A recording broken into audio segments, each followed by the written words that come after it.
Good afternoon, everyone. Good afternoon, sir. So before I begin my topic, let us have a recap about the previous topic. So, Abado, can you identify what is reliable in our past lesson?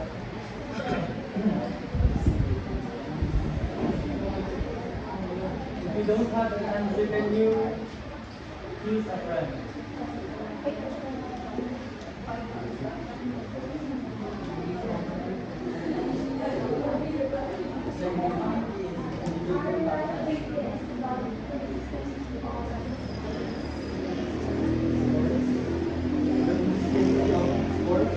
Of what? Sports of?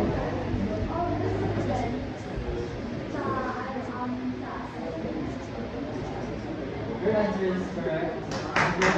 Reliability refers to the consistency of an assessment tool producing stable and repeatable results under the system. So,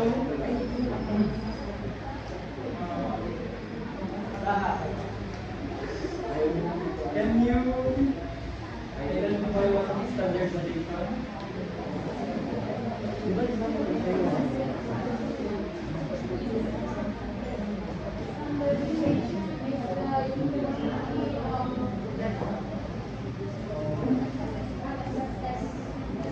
uniformity of what? In what uniform? In what India assessment can you be uniform?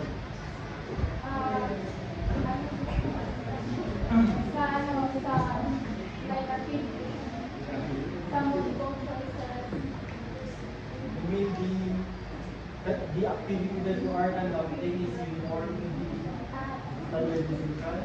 So, okay, that's great idea. So, standardization involves uniform administration and scoring of an assessment to ensure fairness and comparability across different individuals or groups. So, lastly, Alvarame. What is validity?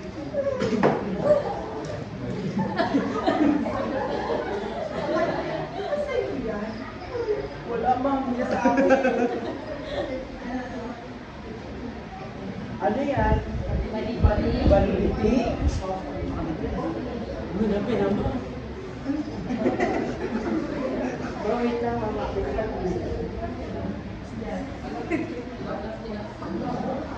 Ano, walang nakuha. Can you help Alvarame? Yes, thank you to the one. It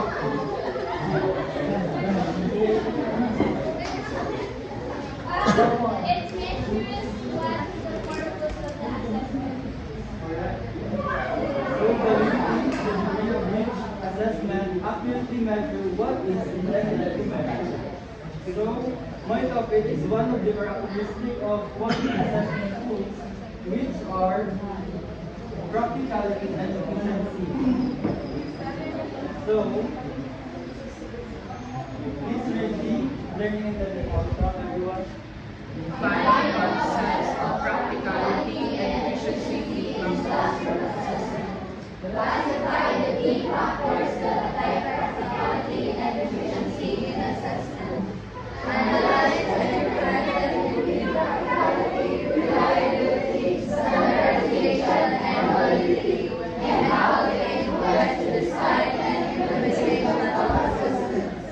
Thank you. So I have another question. So what comes into your mind when you hear the word, when you hear the term practicality and efficiency? So do you have any idea? None. So think about the last time you are given or you're given a test or project. What made it practical? Do you have an idea?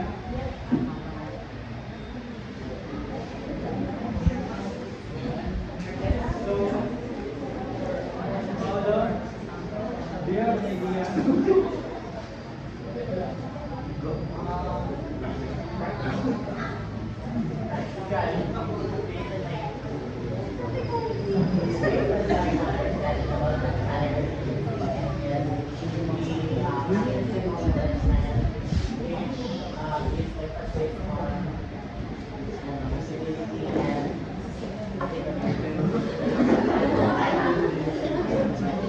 by sustainability?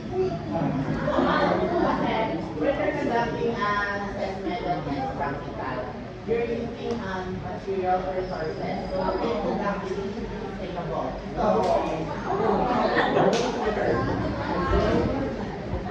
Your answer is connected to practical efficiency. So, Sandara, do you have an idea?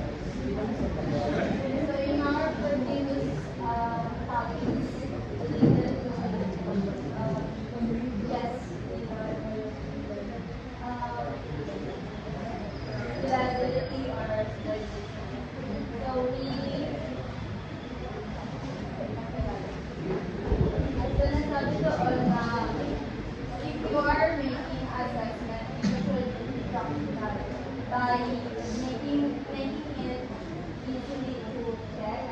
As an example na essay to multiple choice, although mas matagal gawin yung multiple choice, mas madali naman siya i-check.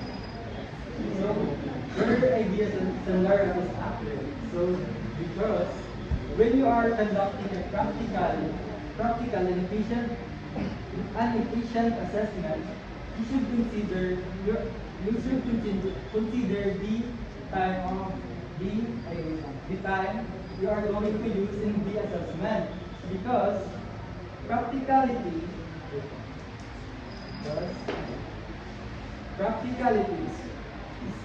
is good.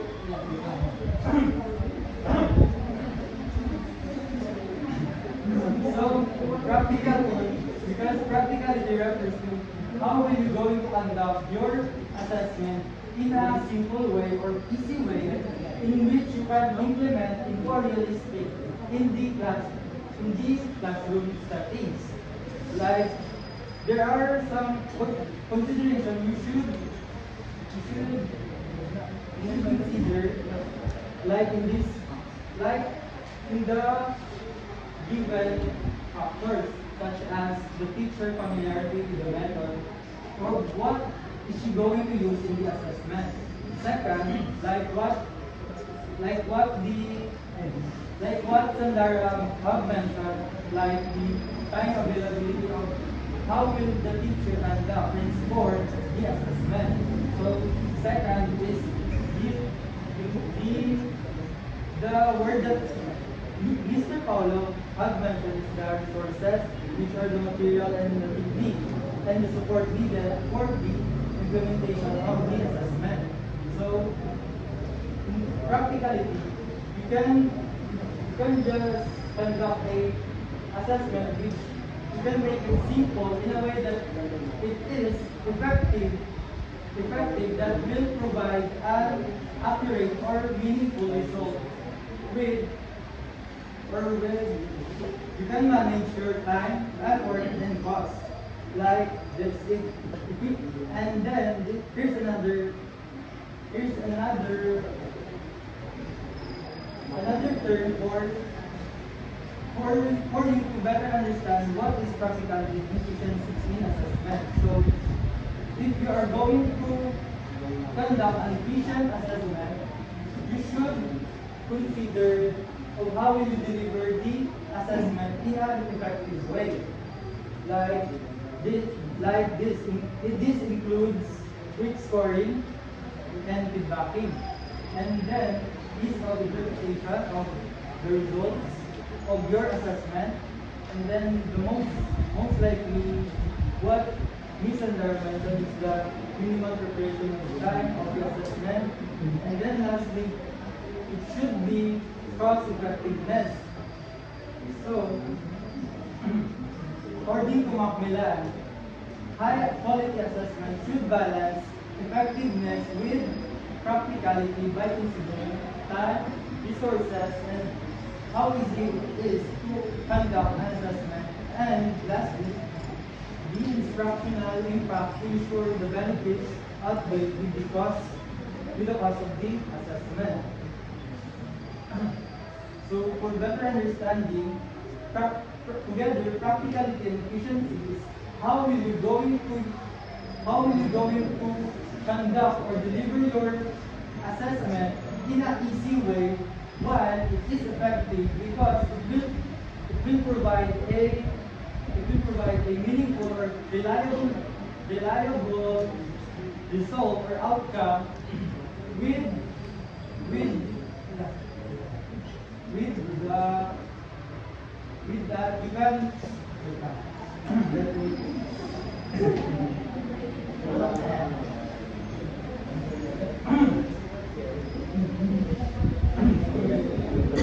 so, naintindihan niyo ba yung practicality and efficiency? Yes, sir. Yes, sir. Wait lang, let me explain this again. So, when you say practicality and efficiency, how will you conduct an assessment or deliver in a simple or easy way with an easy way, but it is still effective due to can provide a meaningful and reliable outcome. With that, you can manage your time, effort, or it will, or even the cost. So, when you are implementing a practical and efficient assessment, you should consider these 6 factors. So the first one is the teacher familiarity with the method. So basically, if the teacher is not familiar with the method he or she is going to use, it will lead to an inefficient result. Like for this example, so if a teacher has never used an online-based platform, like for example, yung Google Form, doon yun yung ginamit ng teacher na assessment tool, pero hindi pa siya na-introduce doon sa assessment tool na yun, mag-cause ito ng delay sa kanyang assessment, sa kanyang pag-conduct ng assessment na mag-lead into inconsistent ang kanyang result dahil na-delay nga sa pag-prepare pa lang ng kanyang assessment. So, na-gets ba? Yes. So, second one is the time required. So what it means? So basically, it is the time. So let me ask you a question. So if the teacher is going, so what do you think is the most effective or practical assessment test that the teacher can use in the classroom? In the 50 students in the classroom. Why?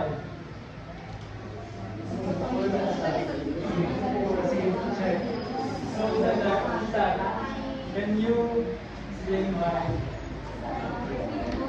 Choice is the best because student can think critically, and also it is like the other person said, it is the most efficient type of test. So you are correct. So perhaps the multiple choice test takes longer to prepare, but it is quick to grade. And you can give also feedback to the student immediately.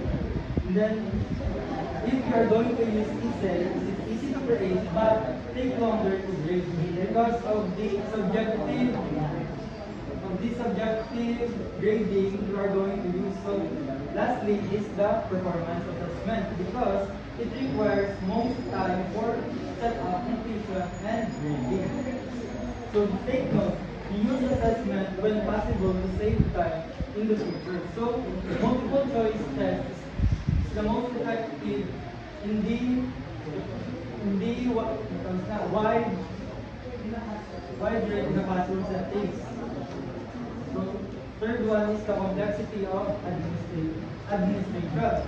What it is basically how easy or how difficult it is to conduct the assessment. So why does it matter? Because complicated instruction or procedure that confuse students can lead to inaccurate results. Like for example, if ang teacher ay nagbigay ng unclear na rubric sa kanyang binigay na assessment, what do you think will happen to the student or to the result of the assessment of the student?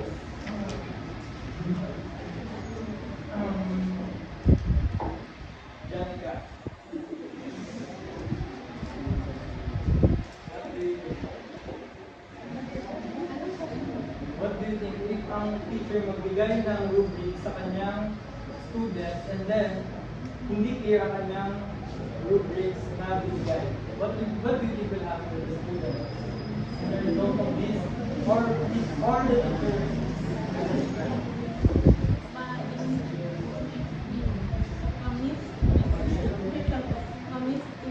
interpret ang student sa unsayang buwan. So what will happen to the result of the assessment? Dili siya kanang dili siya ma-meet sa expectation siya sa teacher.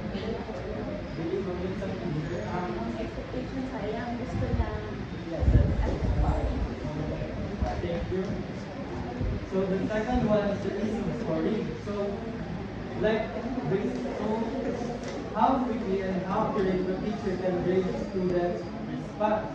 So for example, in the multiple choice test, it is easy to grade because you can easily check the assessment in the multiple choice because there is now a pure goal yung deep grade that we are using today. So it will leading to mapadali yung pag-check, pag-score ng assessment. Well, ang assessment and performance task it's longer to check because of the detailed feedback. Pero not all the time you can use the multiple choice test because it will not measure the capability of the students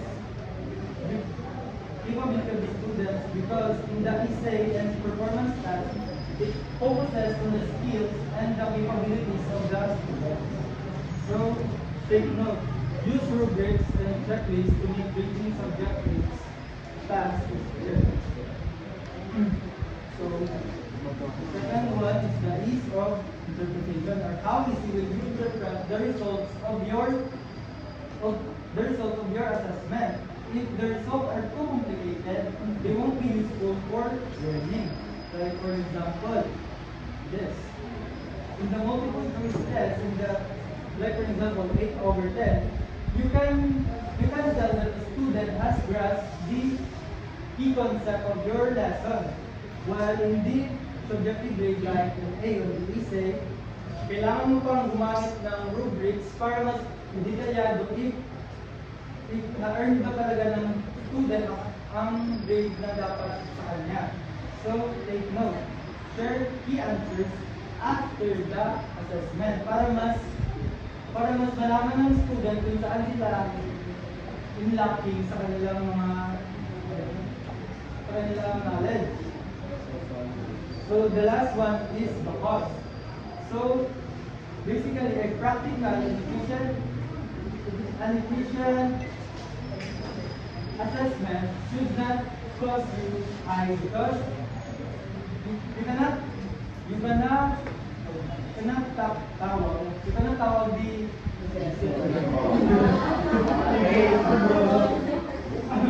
you cannot call the practical and efficient assessment if you cause or now like additional cost ka sa iyong assessment. Pero not all the time if you have an additional cost sa iyong assessment, pero it will lead to the improvement to the learning of the students. So maaari din siya mag-integrate sa practicality if may additional na cost sa iyong assessment. So here's an example. In the first year about cell in biology course, the professor used weekly load states online quizzes on a platform like Google Forms. With this assessment, 5 multiple choice questions and 1 application question, like for example, explain the role of the mitochondria in energy production. So why do you think this is an example of practical and efficient assessment? So do you think this is an example of unpractical and efficient assessment? Do you think? Anyone? Jamal? What do you think? I think it's practical because the authorities multiple choice that is free and easy to check. What do you think? What do you think key factors that you can go in practical? The time consuming, the use of the checking of the assessment and also the loss. So thank you for your answer. It is practical because as college students and the professor are using online tests like we are using today in the current college. Well, it is efficient because hindi na siya kailangan ng training or any other instruction kasi nahasa na tayo sa ganong assessment. While the student complete it, well, sa time, matapos ng student ito ng mas madali within 10 minutes because of how the teacher conducted it practically in an easy way. So the second is a simple scoring. It is practical because of the scoring of the multiple choice quiz, quick manual reading for the shortened response, while it is efficient because it saves reading time, especially with the learned classes. So the connection of the practicality and with the other characteristics of quality assessment tools like reliability. So practicality is connected with reliability because if the assessment is practical enough to minimize the human error and it ensures stable results over time. So if clear procedure and easy to score assessment, it will support reliability outcomes. Here's an example. So a teacher uses a quiz tool like that. So naging practical siya because the teacher is familiar sa tools, kaya naging practical siya. So if it takes little time to set up, then automatically score responses, it is efficient. So it promotes consistent setups, reduces variability, and it increases reliability. So, hindi standardization naman. So, practicality is connected with standardization because na-encourage some practicality na maging consistent ang use across different teachers and students. So, efficient tools or design procedures and scoring help maintain uniformity and fairness in assessment. So, here's an example. A teacher gives the same rubric grades to all students who uses clear rubrics for scoring. So, how does it become practical and efficient? So, the rubrics are simple to use, which is practical. So, they speed up the grading and ensure all students are assessed in the same way, so it is efficient. So, in conclusion, it supports fairness and standardization. So, it is both practical and standardization. Now, gets back.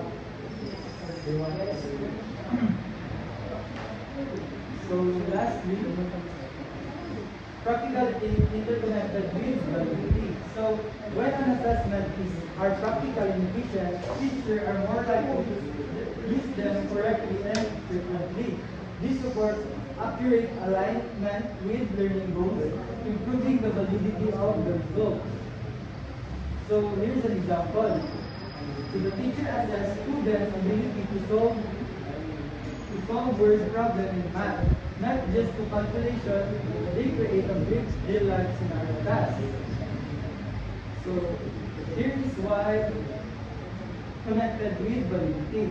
So the task is straightforward to administer or manage, and it closely aligned with what was taught in the math problem solution, like the math solution.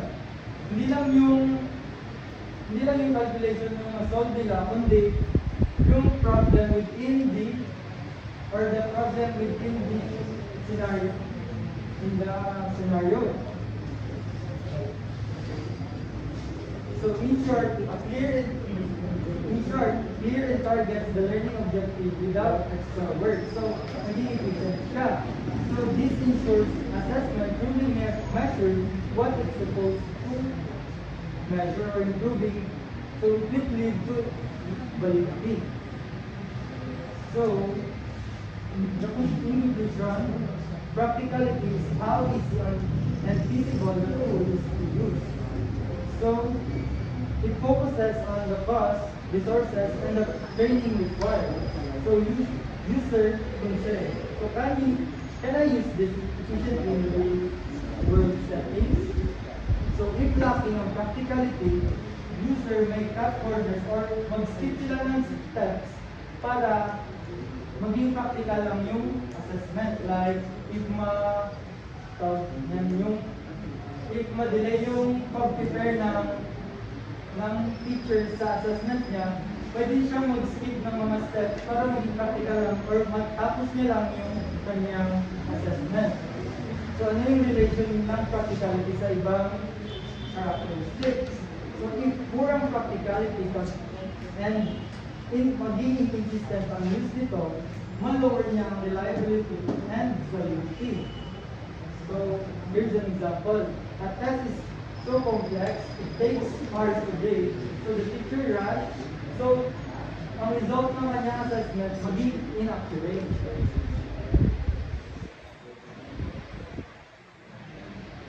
So, last one. So, why is practicality important? So, it ensures assessment are efficient and do not waste time or resource. So, it helps teachers focus more on instruction rather than spending excessive time on assessment.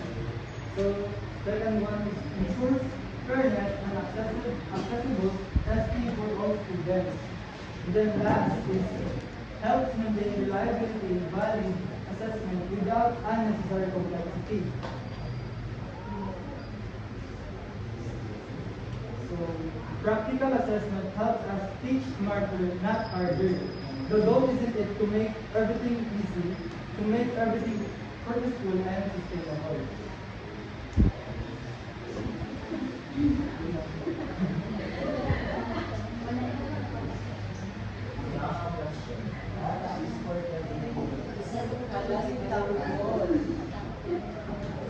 Okay, sige. Questions from the class?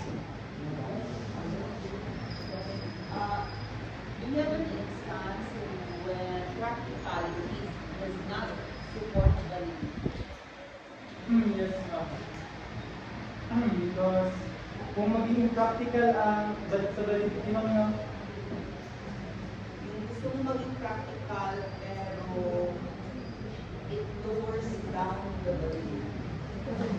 So, for example, ma'am, yung sa PE naman, ma'am, sa PE natin, namin, ma'am, if gusto mo ma-measure yung skills ng mga bata, dapat gumamit ka ng performance task rather than the multiple choice test para mas ma-measure mo yung skills or capability ng mga bata kaysa sa mga factual na ideas ng mga bata tungkol doon sa sports. So, ma-lower niya ang validity, ma'am, because naging practical na ang assessment. Think multiple choice ang gamitin mo for measuring the skills of these students. Okay, so you mean to say if the teacher chooses the multiple choice to measure a skill that needs to be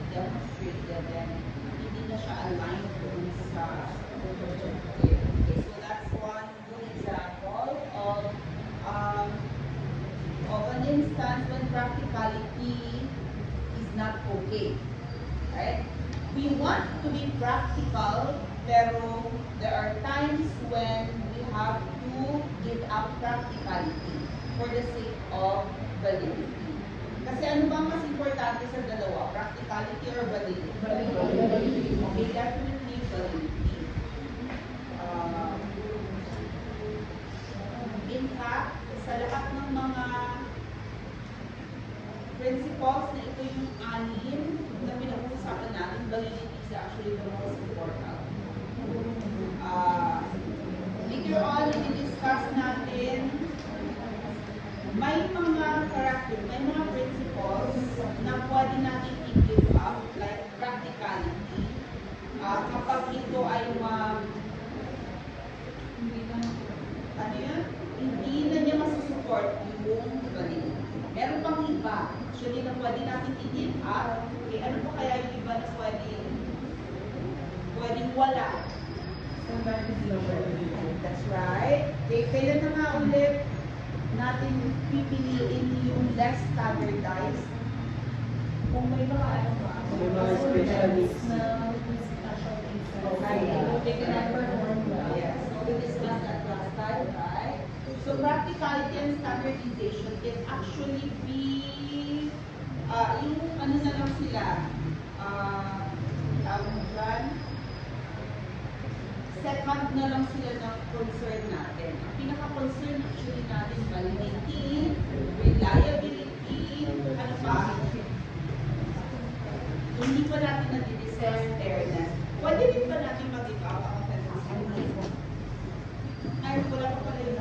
Okay, sige. Tatanungin natin mamaya yung mag-discuss ng authenticity. Pwede rin ba natin i-give up ang authenticity? Okay.